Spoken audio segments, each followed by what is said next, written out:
खुदावन पर तवक्कल करने का मतलब है कि जो कुछ खुदा के कलाम में लिखा है उसका यकीन करना और ये ईमान रखना कि जो कुछ लिखा है वो सच है और वो हमारे लिए है, हमें उसको फॉलो करना है और खुदा के वक्त का इंतजार करना है।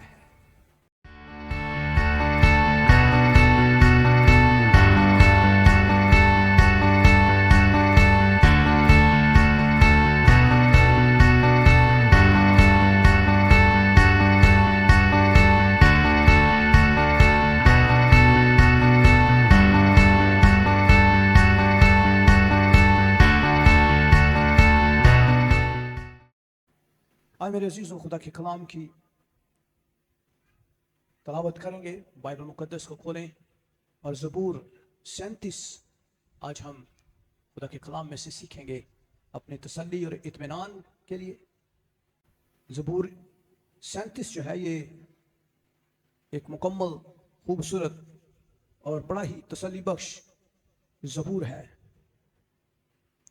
और ये हमें अंजाम के बारे में सिखाता है कि बदकारों का अंजाम क्या होगा और नेककार का अंजाम क्या होगा।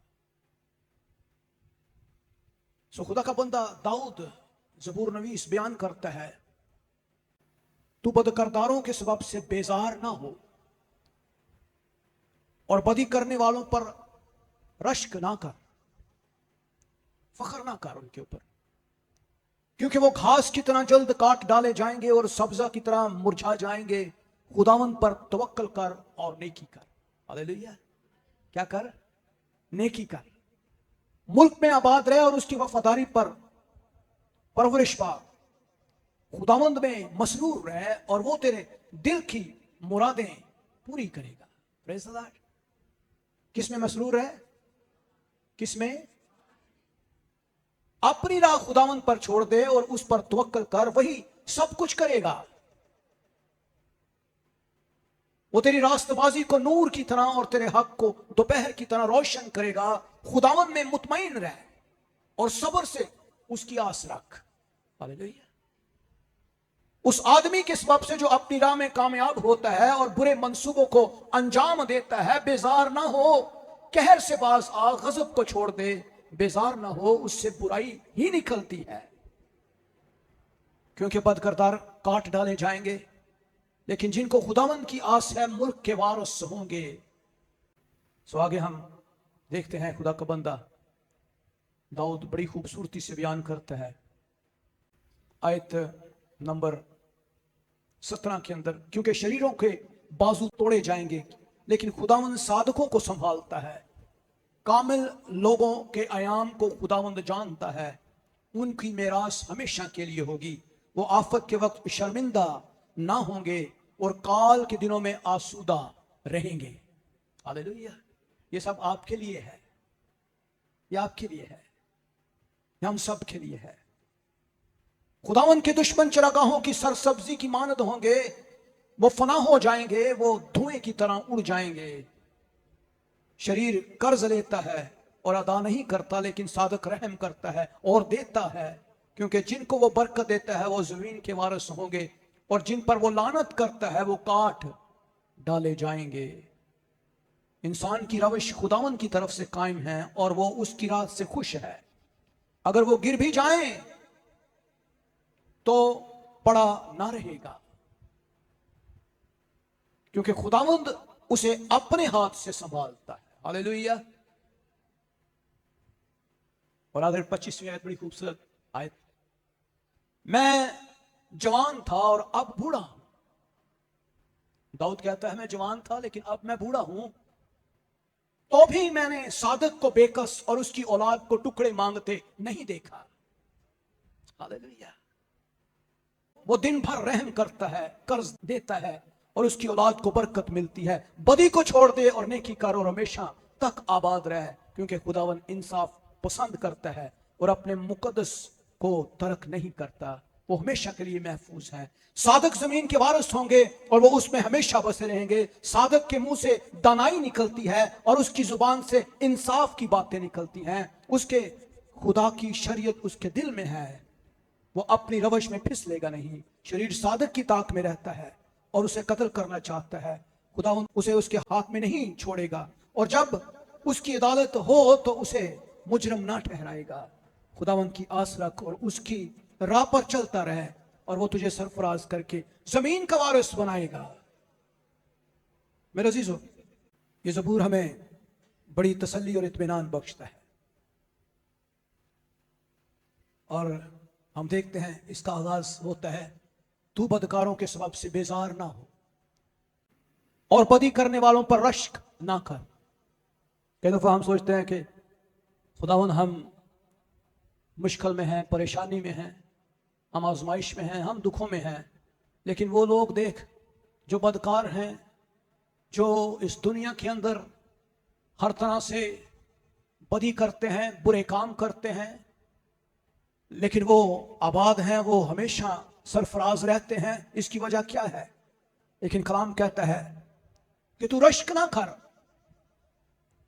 मिसाल 24:19 में लिखा है, तू बदकारों के सबब से बेजार ना हो और शरीरों पर रश्क ना कर। आए खुदावंद, अगर मैं तेरे साथ हुज्जत करूं तो तू ही सादक ठहरेगा। तो भी मैं तुझसे इस अमर पर बहस करना चाहता हूं कि शरीर अपनी रवश में क्यों कामयाब होते हैं, सब दगाबाज क्यों आराम से रहते हैं, और समटाइम हम भी यही सोचते हैं।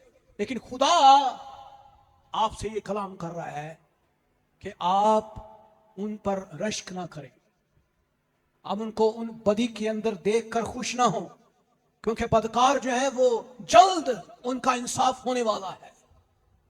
वो अपने मंत की अंजाम की तरफ दौड़े चले जा रहे हैं, क्योंकि वो घास की तरह जल्द काट डाले जाएंगे और सब्जा की मानद मुरझा जाएंगे। लेकिन सादक के बारे में क्या लिखा है? वो आबाद रहेंगे। हालेलुया। आप लोग अबदी जिंदगी के लिए पैदा हुए हैं, अबदी अनाम के लिए पैदा हुए हैं, हमेशा की जिंदगी पाने के लिए पैदा हुए हैं। आप की जो मंजिल है वो अबदी जिंदगी है। इस दुनिया के अंदर जो जिंदगी है वो उस हमेशा की जिंदगी का एक छोटी सी झलक है। और जब हम सोचते हैं कि ये दुनिया जो है, इस दुनिया के अंदर 60, 70, 80 या 90 साल, लेकिन उसके बाद क्या होगा? उसके बाद आपकी हमेशा की जिंदगी का आगाज होगा और वो ना खत्म होने वाली जिंदगी होगी, जहां बीमारी नहीं है, जहां हम सब नौजवान होंगे, जहां किसी चीज की कोई जरूरत नहीं होगी, मोहताज नहीं होंगे, हम भूख प्यास नहीं होगी। वहां सोना चांदी हीरे जवाहरात इनकी लालच नहीं होगी। और बाइबल हमें कहती है कि शरीरों पर रश्क ना कर, उनकी दौलत को देखकर लालच से ना भर जा, उनकी दौलत को देखकर उल्टे काम शुरू ना कर, उनकी मानद बनने की कोशिश ना कर। आज इस दुनिया में लोग रातों रात अमीर बनना चाहते हैं, और कई दफा ईमानदार भी लोगों को देखकर उसी पैटर्न को फॉलो करते हैं कि हम भी किसी तरह पैसे तक ऐसे तरीकों में इस्तेमाल करते हुए पहुंचे। लेकिन मेरे अजीजों, हमेशा याद रखें, वो लोग अपने मंत की अंजाम की तरफ जा रहे हैं, वो घास की तरह काट डाले जाएंगे। क्या आप उनके साथ शामिल होना चाहते हैं? कलाम क्या कहता है? बदकारों की जिंदगी में कामयाबी जो है वो घास की मानद है। अभी पिछले दिनों एक न्यूज मैंने सुनी, फैसलाबाद के अंदर एक शख्स के ऊपर रेड हुई और 400 लोग उन्होंने पकड़ लिए, जिसमें कुछ फॉरेनर्स भी थे, और वो जो है वो स्कैमिंग कर रहे थे। उसने कितने अरब रुपया उन्होंने इकट्ठा किया और वो सारा का सारा गवर्नमेंट ने अपनी तहवील में ले लिया। सो वी नो दैट कि समटाइम जब हम इस तरह के काम करते हैं तो हम जो है वो खुदा की पकड़ में आ जाते हैं। बाइबल मुकद्दस में यशायाह 40 में लिखा है, उसकी 6ठी आयत में, एक आवाज आई कि मुनादी कर, और मैंने कहा मैं क्या मुनादी करूं? हर बशर घास की मानद है और उसकी सारी रौनक मैदान के फूल की मानद। घास मुरझा जाती है, फूल कुमला जाता है, क्योंकि खुदावन की हवा उस पर चलती है। यकीनन लोग भी घास की मानद है। खुदावन पर तवक्कल कर और नेकी कर, मुल्क में आबाद रहे और उसकी वफादारी से परवरिश पा। हमें तवक्कल करना है। हालेलुया। हमें क्या करना है? भरोसा करना है। भरोसा करने का मतलब है खुदावंद का इंतजार करना, खुदावंद की बात को सुनना, खुदावंद के कलाम पर ईमान रखना और जो कुछ उसने कहा है उसकी टाइमिंग्स को फॉलो करना। यह है खुदावंद पर तवक्कुल। खुदावंद पर तवक्कुल करने का मतलब है कि जो कुछ खुदा के कलाम में लिखा है उसका यकीन करना और ये ईमान रखना कि जो कुछ लिखा है वो सच है और वो हमारे लिए है, हमें उसको फॉलो करना है और खुदा के वक्त का इंतजार करना है। सो इसकी बजाय कि हम शरारत करने वालों की वजह से परेशान हो, हमें खुदावंद पर भरोसा करना है। Hallelujah, hallelujah, hallelujah, hallelujah. जब आप खुदा पर भरोसा करते हैं तो खुदा आपके लिए बियाबानों में से भी रास्ते बना देता है, आपके लिए जंगलों और बियाबानों में और सहराओं में चश्मे जारी कर देता है, आपके लिए नामुमकिन काम करता है। Once you trust him, हमें खुदावंद पर भरोसा रखना है, नेकी करनी है, हमें नेक काम करने चाहिए। ईमान के साथ जिंदगी गुजारने का नाम ही ईमानदारी का रास्ता है, खुदा की बादशाही का रास्ता है। मुश्किल रास्ता है, कई दफा हम सोचते हैं खुदावंद ये रास्ता हमारे लिए नामुमकिन है, दुनिया में लोग हजारों काम कर रहे हैं, हम क्यों नहीं कर सकते? क्योंकि हम खुदा के लोग हैं। हमारी पहचान जो है वो यही है कि हम झूठ नहीं बोलते हैं, हम फरेब नहीं करते। हमारी पहचान ये है कि हम खुदा के लोग हैं और हम मसीही हैं। एक वक्त था मसीही लोगों को लोग जॉब पे रखते थे कि यार ये झूठ नहीं बोलते, लेकिन आज वक्त तब्दील होता चला जा रहा है, हमारे लोग भी बहुत ज्यादा झूठ बोलना शुरू हो गए। आज हम लोग भी उन लोगों की मानत बनते चले जा रहे हैं जो फ्रॉड कर रहे हैं, जो स्कैम कर रहे हैं, जो लूट रहे हैं, क्योंकि हम अपनी जो मंजिल है उसको भूल गए हैं। हम उन घास की मानत काटने वाले लोगों में शामिल हो गए हैं जो जल्द खत्म होने वाले हैं। कलाम ये कहता है खुदावंद पर तवक्कुल करें, सच बोले, नेकी करें, खुदा के साथ वफादारी का यकीन रखें। कलाम क्या कहता है? सारे दिल से खुदावंद पर तवक्कुल कर और अपने फहम पर तकिया ना कर, अपनी सब राहों में उसको पहचान और वो तेरी रहनुमाई करेगा और नेकी करे। You have to trust to God. पहला तीमुथियुस 6 बाब उसकी 18वीं आयत में लिखा है और नेकी करें, अच्छे कामों में दौलतमंद बने और सखावत पर तैयार और इमदाद पर मुस्ताद रहें। हमें अपनी अच्छी बुनियाद रखनी है, खुदावंद में मसरूर रहे और वो तेरे दिल की मुरादें पूरी करेगा। हमारी बहुत सारी मुरादें, हम कहते हैं खुदावंद फलां चीज हमें चाहिए, फलां चीज चाहिए, हमें ये चाहिए, हमें ये चाहिए। हमारे पास बेशुमार अपनी जरूरतों की एक लंबी फहरिस्त मौजूद है, एक लंबी लिस्ट है और ये लिस्ट हर रोज रिफ्रेश होती है। हर रोज इसमें से कोई चीज ऐड होती है, कोई चीज हम निकालते हैं, कोई चीज ऐड होती है और एक लंबी लिस्ट हमारे पास हमारी जरूरतों की है। कलाम ये कह रहा है खुदावंद में मसरूर रह तो वो तेरी सारी लिस्टें पूरी कर देगा। हालेलुया। खुदावंद यीशु मसीह ने क्या कहा? पहले ढूंढो तुम उसकी बादशाही तो सारी चीजें तुम्हें मिल जाएंगी। पहले उसकी बादशाही की तलाश करो, उसकी रास्तबाजी की तलाश करो तो ये सब चीजें तुमको मिल जाएंगी। हम दुआ नहीं करते लेकिन खुदावंद से मांगना जानते। कल मैं एक विजिट कर रहा था, मेरे 3-4 भाई मुझे मिले और उन्होंने, भाई साहब मेरी फलां चीज के लिए दुआ जरूर करना, पर मैं चर्च नहीं जाना, पर दुआ जरूर करना। मैं चर्च नहीं जाना कल, पर ए मेरी फलां काम वास्ते दुआ जरूर कर दे। What is this attitude? ये क्या तरीका कार? मुझे बताएं, ये कौन सा मेथड है खुदा से मांगने का? खुदावंद मैं तेरे कोल नहीं आना लेकिन मैंने चीज भी चाहिए। नहीं भाई साहब बताएं, मैं दुआ नहीं करनी लेकिन मैंने चीज चाहिए। मैं इबादत नहीं करूंगा, मैं खुदावंद तेरे साथ वफादारी का मुजाहरा नहीं करूंगा लेकिन मुझे चीजें चाहिए। लेकिन खुदा का कलाम का जो असूल है उसको हम तर्क करते हैं। खुदावंद में मसरूर रहना, इसका मतलब क्या है? क्या है इसका मतलब? दुआ करना, वफादारी से खुदा के साथ चलना, चर्च आना, रफाकत रखना, ये खुदावंद में मसरूर रहना है। बच्चों को संडे स्कूल भेजना, दैट इज मसरूर रहना।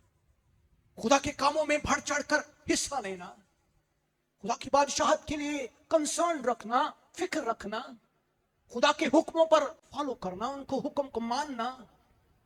हमें इन चीजों का ख्याल नहीं है, लेकिन हम खुदावन से एक लंबी लिस्ट की तवक्को रखते हैं। मेरे अजीजों, कलाम क्या कह रहा है, गौर से सुनिए। खुदा के असूलों को फॉलो करें। हमें खुदावन की बादशाहत की तलाश करनी है, खुदावन के लिए सबसे पहला हिस्सा निकालना है, फिर खुदावन हमें देना शुरू करेगा। Hallelujah, hallelujah. खुदावन के लिए निकाल। खुदा ने जब खैमा इज्तिमा को बनाना था तो खुदा ने कहा कि मिस्रियों से सारा सोना ले लेना, उनसे उधार मांग लेना। बनी इस्राएल कौम को खुदा ने कहा कि तुम उनसे कीमती चीजें ले लेना, और वही सोना जो है वो खैमा इज्तिमा को बनाने के लिए इस्तेमाल हुआ। खुदा ने कहा कि जितना सोना है लेकर आओ, और सारा सोना खुदा की हैकल के लिए, खैमा इज्तिमा के लिए इस्तेमाल हुआ। खुदा खुश होता है।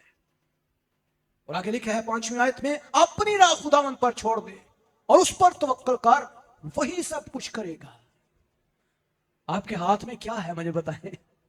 कलाम में लिखा है, खुदावन यीशु मसीह ने कहा फिक्र ना करो, इन चरिंद परिंद हवानात हशरात नबातात को देखो, गौर से देखो इन जानवरों को, ये अपने अंदर एक गैरत रखते हैं। कभी आप किसी जानवर को देखें, वो आप पर डिपेंडेंट नहीं है, वो आप पर डिपेंडेंट नहीं है। कभी आपने किसी चिड़िया को खाना दिया, अगर एक दिन दिया तो वो क्या दूसरे दिन वो मर गई? वो खुदा उसको पाल रहा है। आप इन कौवों को देखें, चिड़ियों को देखें, इन जानवरों को देखें, दुनिया की आबादी से शायद 10 गुना या 100 गुना ज्यादा आबादी इन जानवरों की है, और खुदा के कलाम में लिखा है खुदा इनको पेट भरकर खाना देता है। हालेलुया। हम एक जानवर की रोटी नहीं दे सकते उसको रोजाना, लेकिन खुदा इनको हर रोज बहुतात से खाना देता है। कलाम कहता है किसी चीज की फिक्र ना करो। फिक्र करके तुम क्या कर सकते हो? क्या तुम अपने सर के एक बाल को भी तब्दील कर सकते हो? आजकल तो प्लांटेशन का दौर आ गया है, लेकिन तो भी आप जरा गौर करें कि क्या सफेद बाल को नेचुरली ब्लैक किया जा सकता है? खुदा के तरीका के मुताबिक नहीं किया जा सकता, because this is the process of ageing. क्या आप अपने आप को जवान कर सकते हैं? क्या आप अपने जिस्म को नया बना सकते हैं? नो। जब आप ये सब कुछ नहीं कर सकते तो फिर आपके हाथ में कुछ भी नहीं है। आप भाग कर कहां जाएंगे? कलाम कहता है, खुदा का बंदा कहता है, मैं समुंदर में छुप जाऊं वहां भी तू है, मैं आसमानों में चला जाऊं वहां भी तू है, मैं जमीन में किसी कोने में जाके छुप कर बैठ जाऊं वहां भी तू है, मैं तुझसे छुप कर कहां जाऊं? You are there. हालेलुया। सो मेरे अजीजों, खुदावन में खुश है। कलाम कहता है अपनी राह खुदावन पर छोड़ दे और उस पर तवक्कल कर, और वही सब कुछ करेगा। सम टाइम हम ओवर एंशियस होकर अपनी तबीयत खराब कर लेते हैं, क्योंकि हम ये सोचते हैं कि खुदावन हमारी सुन क्यों नहीं रहा, खुदा हमारी दुआ का जवाब क्यों नहीं दे रहा, क्योंकि हम खुदा को अपनी मर्जी से चलाना चाहते हैं। हम चाहते हैं खुदा हमारी मर्जी के मुताबिक चले। खुदा ऐसा नहीं कर सकता। खुदा के अपने तौर तरीके हैं। कभी आपने चश्मों को पहाड़ों से गिरते देखा है? चश्मों के रास्ते क्या हम बनाते हैं? वो अपने रास्ते खुद बनाते हैं। खुदा उनके रास्ते का तयन करता है, इधर से जाना है। दरियाओं के पानियों को खुदा रास्ते देता है। खुदा के अपने रास्ते हैं, अपने कवानीन हैं। कलाम क्या कहता है मेरे अजीजों? मिसाल 16:3 में, अपने सब काम खुदावन पर छोड़ दे तो तेरे इरादे कायम रहेंगे। खुदावन पर छोड़ दें अपने इरादे। रोजाना उनके लिए दुआ किया, रोजाना उनके लिए खुदावन से हिकमत को मांगे, रोजाना खुदावन से कहे खुदावन जो कुछ मैं मांग रही हूं, जो कुछ मैं मांग रहा हूं, क्या ये तेरी मर्जी के मुताबिक है? क्या तू ये चाहता है? कई दफा मुझे किसी काम के लिए साल लग जाते हैं खुदावन का इंतजार करने में, उसका जवाब नहीं आता। मैं नहीं समझता खुदावन क्यों इतनी देर लगाता है, लेकिन एक चीज मैं जानता हूं, खुदा जो है वो अपने वक्त पर हर चीज को करता है। वो हमारी वक्तों का ख्याल नहीं करता। हाँ, हमारी जरूरतों से वाकिफ है, वो हमें जान से महफूज रखता है, हमारी माल को महफूज रखता है, लेकिन वो चाहता है कि हम उस पर भरोसा करें, वो चाहता है कि हम उस पर ट्रस्ट करें, वो चाहता है कि हम हर रोज उसके ऊपर कामल भरोसा रखें।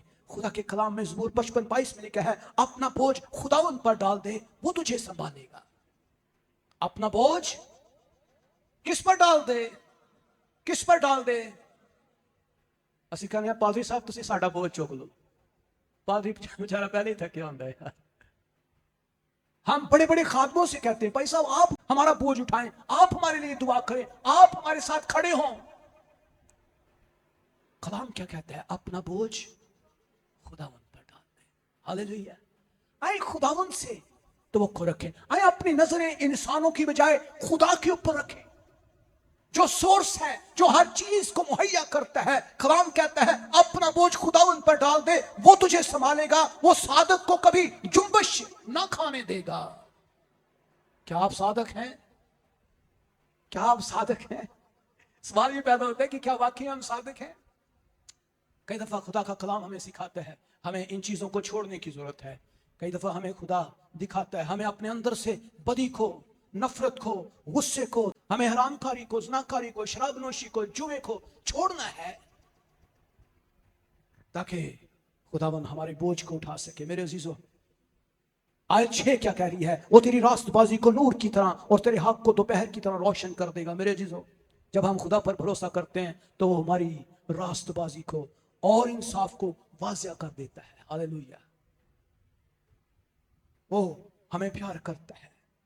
ईसाया 58:8 में लिखा है, तब तेरी रोशनी सुबह की मानंद फूट निकलेगी और तेरी सेहत की तरक्की जल्द जाहिर होगी, तेरी सदाकत तेरी हरावल होगी और खुदावन का जलाल तेरा चंडावल होगा। सो हमें खुदावन पर भरोसा करना है। वो तेरी रास्तबाजी को नूर की तरह चमकाता है। जब आप रास्तबाज हैं तो आपको घबराने की जरूरत नहीं है, आपकी चमक लोगों को खुद ब खुद आना शुरू हो जाए। मैं जर्मनी में था अभी लास्ट मंथ, तो मैं एक कॉन्फ्रेंस में था और मैं किसी को वहां जानता नहीं था, बिकॉज मेरा फर्स्ट लोगों के साथ इंटरेक्शन थी वहां। जो लोग आए हुए थे और पूरे यूरोप से वहां पे तकरीबन 200-300 लोग थे। मैं जब फर्स्ट डे गया तो मेरी मुलाकात एक खादम से हुई और वो लूथरन पैस्टर था, बहुत बड़ा खादम था। जब उससे मेरी मुलाकात हुई और खाने की टेबल पे हम खाना इकट्ठा खा रहे थे, तो तकरीबन 5 या 7 मिनट के बाद उसके अंदर से एक आवाज निकली कि pastor, holy spirit is saying me, खुदा का पाखरू मुझे कह रहा है कि जब हम आज इस कॉन्फ्रेंस का आगाज करें तो ये जितने 300 लोग इकट्ठे हैं यहां पर पूरे यूरोप से, तो इन सबको इशारबानी दे। I was so shocking. मैंने कहा यार, मैं तो एक अदना सा खादम हूं, पाकिस्तानी हूं, आप सारे यूरोपियन हैं, बड़े बड़े खादम हैं यहाँ पे, बड़े बड़ी मिनिस्ट्री के हेड्स हैं। कहता नहीं, खुदा का पाखरू मुझे कह रहा है कि तूने खड़े होना है और तूने इन सबको इशारबानी देनी है। और मैंने खुदावन का शुक्र किया और मैं जब खड़ा था तो वो सब लोग मेरे मुंह की तरफ देख रहे थे और मैं उनको इशारबानी दे रहा था और वो बड़े एक्साइटेड थे और रूह कुदस से भरना शुरू हो गए। कलाम कहता है वो तेरी रास्तबाजी को नूर की तरह चमकाता है। जब आप रास्तबाज हैं, जहां खड़े हैं, आप खुद ब खुद चमकना शुरू हो जाएंगे। लोग आपके पास आएंगे, भाई जी हमें बताएं क्या करना है। हालेलुया। मत्ती 5:16 में लिखा है, इसी तरह तुम्हारी रोशनी आदमियों के सामने चमके ताकि वो तुम्हारे नेक कामों को देखकर तुम्हारे बाप की जो आसमान पर है तमजीद करे। वो ताड़ी तारीफ ਉਹਦੇ ਲੋਕੀ ਕਰਦੇ जो ਤੁਸੀਂ नेक काम करोगे ਤੇ खुदा ਦੀ भी तमजीद करते हैं। यार ਕਿਹੜੇ खुदा ਨੂੰ मानते हो तुसी? कौन से खुदा की आप इबादत करते हैं? इतना झूठ तो गैर कौमें भी नहीं बोलती। आप किस तरफ जा रहे हैं? तुम्हारी रोशनी आदमियों के सामने चमके। सो मेरे अजीजों, आयत नंबर 7 क्या कहती है? खुदावंद में मुतमईन रहे और सब्र से उसकी आस रख। उस आदमी के सबब से जो अपनी राह में कामयाब होता है, बुरे मंसूबों को अंजाम देता है, बेजार ना हो। सब्र बड़ा मुश्किल काम है। मुझे बताएं, सब्र करना मुश्किल है कि आसान है? मुश्किल काम। पैसे ਤੁਹਾਡੀ ਜੇਬ 'ਚ ਨੇ, ਚੀਜ਼ ਲੈਣ ਤੇ ਦਿਲ ਕਰ ਰਿਹਾ ਹੈ, ਤੁਹਾਨੂੰ ਕਿਹਾ ਜਾਏ ਯਾਰ ਇੱਕ ਦਿਨ ਇੰਤਜ਼ਾਰ ਕਰ ਲੈ, ਤੁਸੀਂ ਕਹੋਗੇ ਨਹੀਂ ਭਾਜੀ ਪੈਸੇ ਵੀ ਹੈ ਨੇ, टाइम भी है, वे लेना ही आज है, भावें चीज खराब ही क्यों ना हो, बेकार ही क्यों ना हो। जब हम घर ले आते हैं फिर कहते हैं ओ यार 2 दिन सब्र कर लेंदा तो अच्छी चीज मिल जानी सी, है ना, बिकॉज सब्र नहीं है। मेरे अजीजों, खुदावंद में मुतमईन रहना बड़ा जरूरी है। सम टाइम खुदा हमें सब कुछ दे रहा होता है, हम मुतमईन नहीं होते, हमारे मुंह में शुक्रगुजारी का अल्फाज नहीं है। खुदा हमें सेहत दे रहा है, खुदा हमें उठाता है, बैठाता है, खाना खिलाता है, हमें हर रोज अच्छी अच्छी नेमतों से आसूदा करता है, हम मुतमईन नहीं हैं, हम मुतमईन सेटिस्फाइड नहीं है, हमारे मुंह में शुक्रगुजारी के अल्फाज नहीं है। मेरे अजीजों, कलाम क्या कहता है? अब्रानियों 10 बाब उसकी 36 आयत में लिखा है, क्योंकि तुम्हें सब्र करना जरूर है ताकि खुदावंद की मर्जी पूरी करके वादे की हुई चीज हासिल करो। सब्र करना जरूर है। खुदावंद की आस रख, मजबूत हो और तेरा दिल कभी हो। हाँ, खुदावंद की आस रख, सब्र करे। समटाइम अभी आपका वक्त नहीं है, खुदावंद आपको देने वाला है, वो दे देगा। इसी दुनिया में वो आपको देगा, इसी दुनिया में वो आपकी कमी को, जरूरत को पूरा करेगा। कलाम क्या कहता है? कहर से बाज आ, गजब को छोड़ दे, बेजार ना हो, उससे बुराई ही निकलती है। कहर क्या है? गुस्सा है, नफरत है, गुस्सा। हम गुस्से में कई दफा अपना आप भूल जाते हैं। जब गुस्सा हमारे अंदर आता है तो एकदम से हमारे जिस्म के अंदर एक ऐसे हार्मोन्स प्रोड्यूस होते हैं जिसमें हमारी आंखें, हमारा जहन, हमारे जिस्म एकदम से, हमारे रोंगटे खड़े हो जाते हैं और हम एकदम से किसी को मारने के लिए भी तैयार होते हैं। आपको पता है, जब गुस्से की स्पिरिट आपके अंदर आती है, और वही मौका है जब आपने अपने गुस्से पे काबू पाना है, अपने कहर के ऊपर काबू पाना है, क्योंकि खुदा का पाकरू आपको कह रहा है नो, गुस्सा नहीं करना। यहां पे गुस्सा करने से तेरा काम खराब हो जाएगा। तहम्मुल, तहम्मुल, तहम्मुल, तहम्मुल।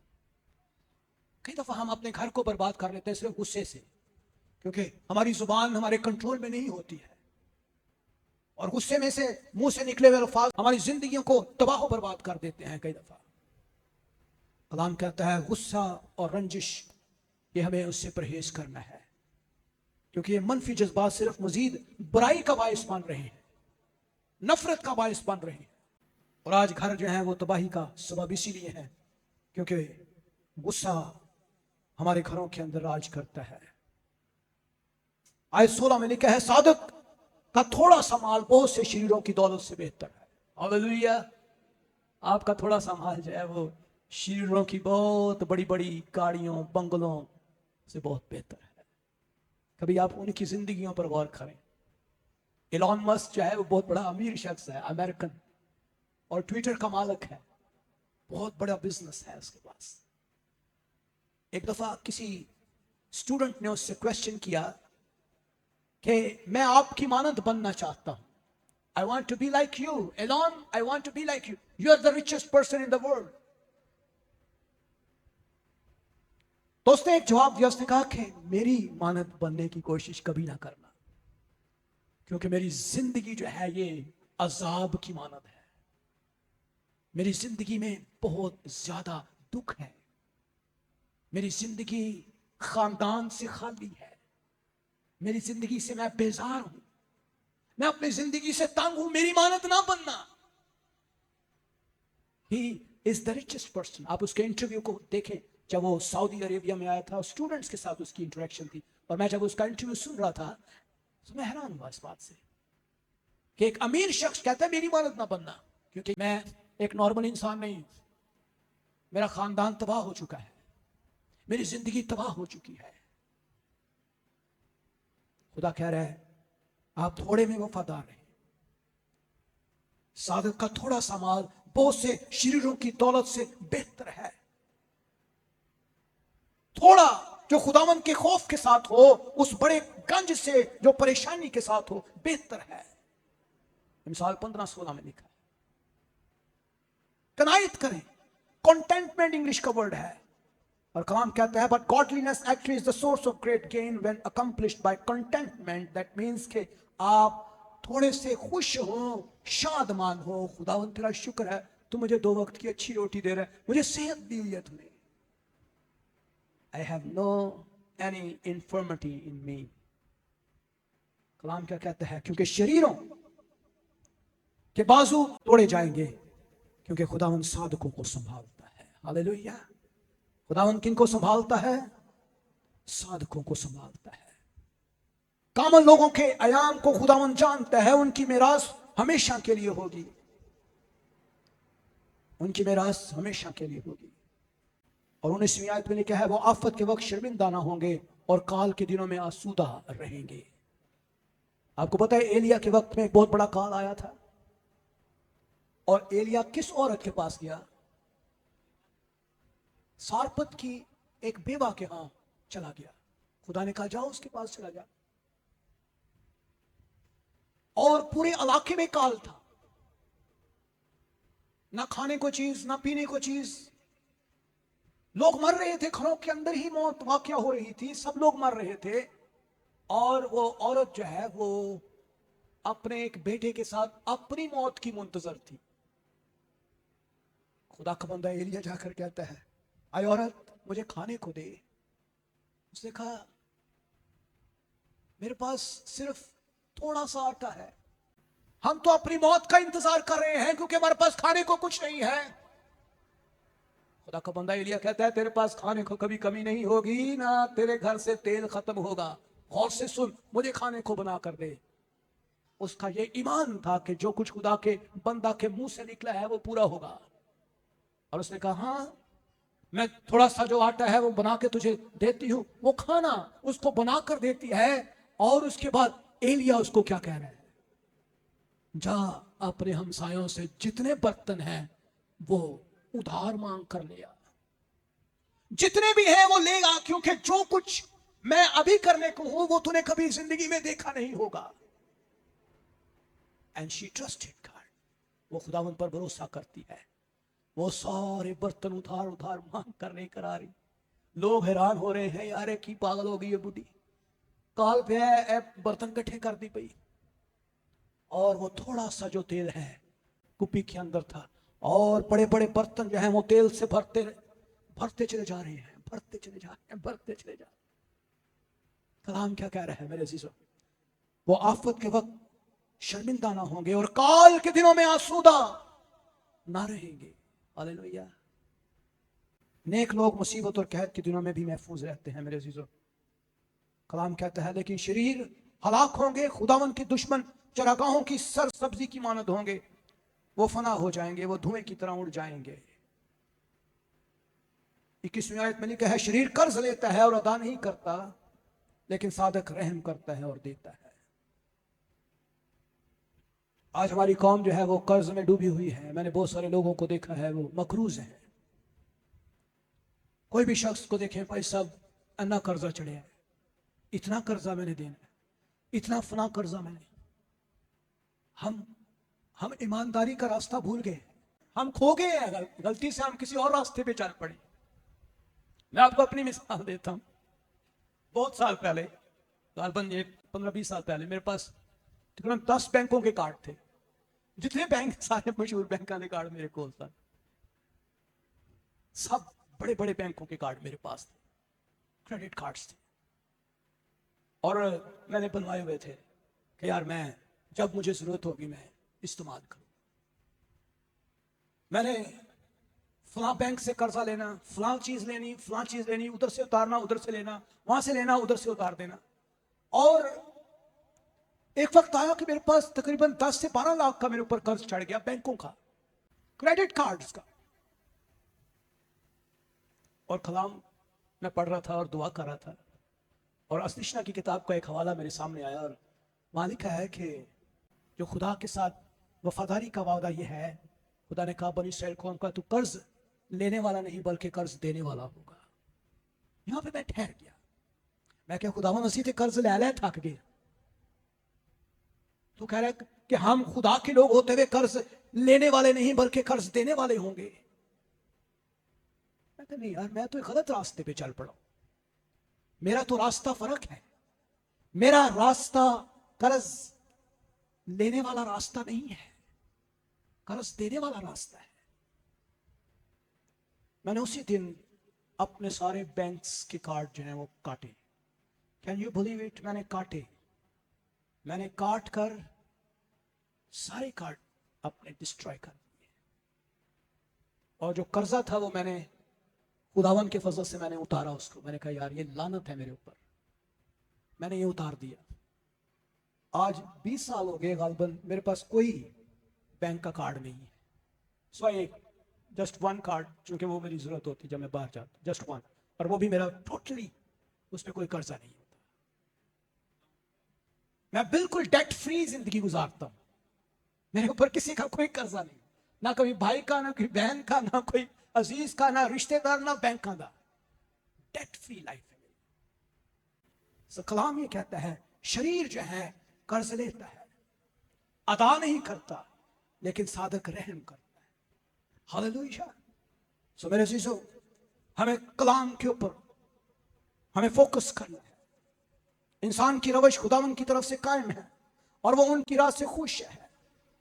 अगर वो गिर भी जाए तो पड़ा ना रहेगा, क्योंकि खुदावंद उसे अपने हाथ से संभालता है। मेरे अजीजों, खुदावंद आपसे प्यार करता है। अगर आप गिर जाते हैं, परेशान होते हैं, दुखी होते हैं, बीमार होते हैं, मुश्किल में हैं, खुदावंद आपको उठा लेता है। हालेलुया। मेरे अजीजों, यीशु ने कहा कि एक शख्स के पास 100 भेड़ें थी, एक हो जाती है। वो सोचता यार चलो 100 ने तो एक दा की है, कोई गल नहीं, आप ही वापस आ जाएगी। लेकिन ही गो बैक, ही गो बैक। उस एक को ढूंढने के लिए उन 99 को छोड़ता है, भेड़खाना के अंदर रखता है और वो ढूंढने के लिए निकल जाता है जब तक कि उसको वो मिल नहीं जाती। और जब वो मिलती है वो उसको लेकर वापस आ जाता है। ही लव्स यू मेरे अजीजों, वो आपसे प्यार करता है, वो आपकी तवज्जो चाहता है।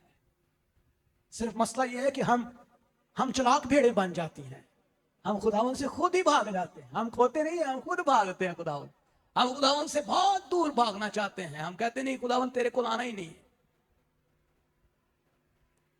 लेकिन खुदावन आपसे प्यार करता है। मेरे जो आए हम सब खड़े हों आज के इस कलाम के लिए, हम शुक्रगुजारी करें।